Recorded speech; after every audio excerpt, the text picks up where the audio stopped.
funding stuff because I only talked about the Bingamans. Okay. So I'll talk more about the funding stuff on the way to the Y.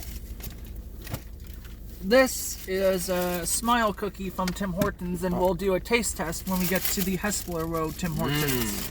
Sounds delicious. Looks appetizing. I suppose so. I always wonder how they go about getting the icing there. Who puts the icing on them? I have no idea. They put the icing on them remotely, or did the workers do that? I don't know, because I don't work at Tim Hortons. I know. I've always wondered about that, though. Okay, you ready for the first one? Yep. So we're doing kids, adults, or... Yeah, we're doing the grown-ups first. Okay. Hold on. I got to get my phone so I can do the ratings, and I also need to turn the car off. Hold on. So you're going to tell Nostra that we have seen each other on May 2nd? Yeah. Well, it is May 2nd. Because you're posting these videos on May the 2nd. Oh, yeah.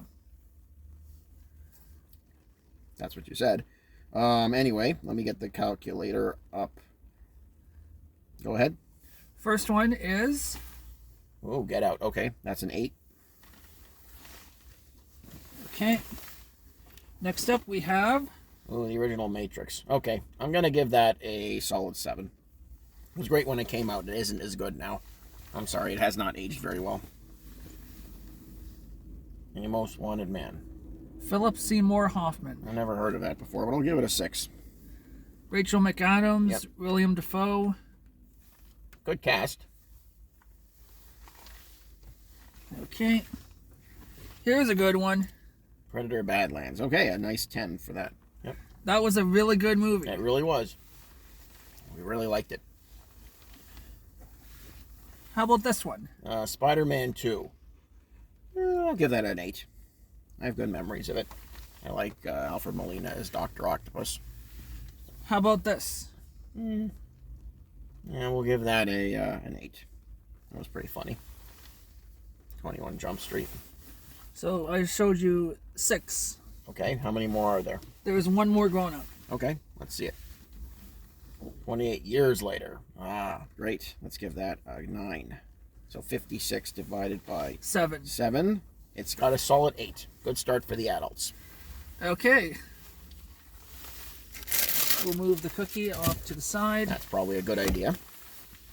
What's next? Which category is next? Television shows. All right. We have 5. All right, let's see it.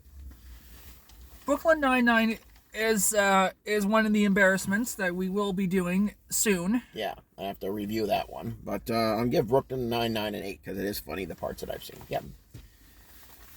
Okay, how about Dr. Foster? I've never heard of it. It's another one of these BBC dramas that I've never heard of, so it gets a 5. I don't really have anything good or bad to say about it. And just so you know, as a standard rule, weird foreign dramas that I've never heard of get 5s. Okay. How about Fleabag? Well, this is pretty funny. I'm going to give that a 7.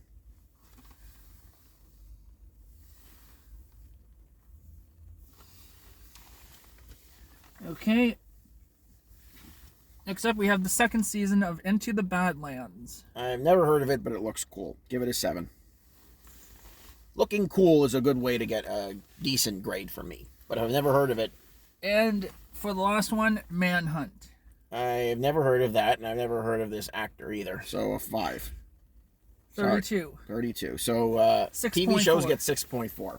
The TV shows and documentaries keep getting hamstrung. They keep running into problems because I keep seeing these actors or shows that I've never heard of, or these BBC dramas, which I'm sure are a huge deal over in England, but I've never heard of.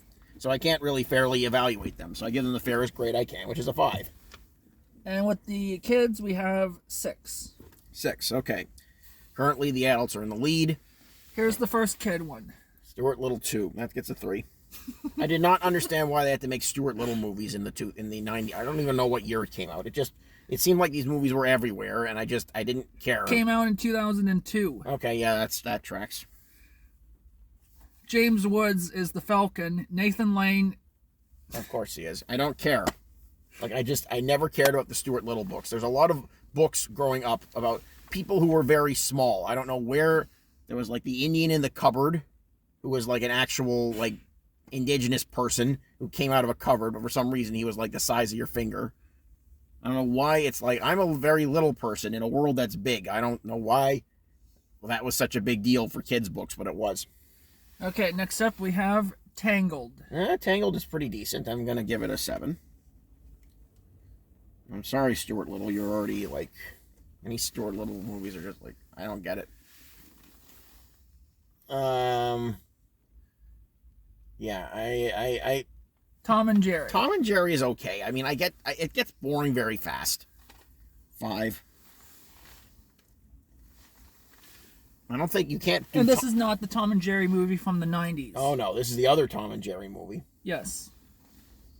I don't know how many Tom and Jerry movies there's been, but... Okay, how about Spies in Disguise? All right, I've never heard of that before. Wait, I think I sort of remember it. Let's give it a 6. Okay, next up we have Sonic 3. Sonic 3 was good. Let's give it an 8. And finally, the final kid movie, WALL-E. No, WALL-E. One of Devin's favorites. Divide by 6, it gets a 6.5. So the kids narrowly beat out the TVs and documentaries, but the adults are the clear winner. There's only TV, not documentary. Okay, well that's the name of the category. Yes. Just because there isn't any documentaries this time doesn't mean we change the name of the categories. So yeah. If Sorry. it wasn't for Stuart Little 2, we would have the kids. Well, the kids still won. The kids still gotten second place, but I don't think they would have beaten the adults. That was a very good adult haul. Yes. Like it was still like a whole point and a half.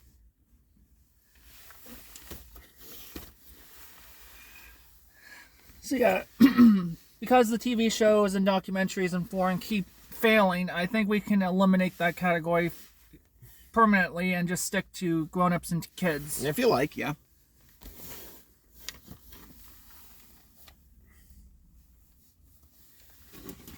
So before I put these back in the Dropbox, do you want to go over the AI pictures? Sure. Let's do the AI pictures now.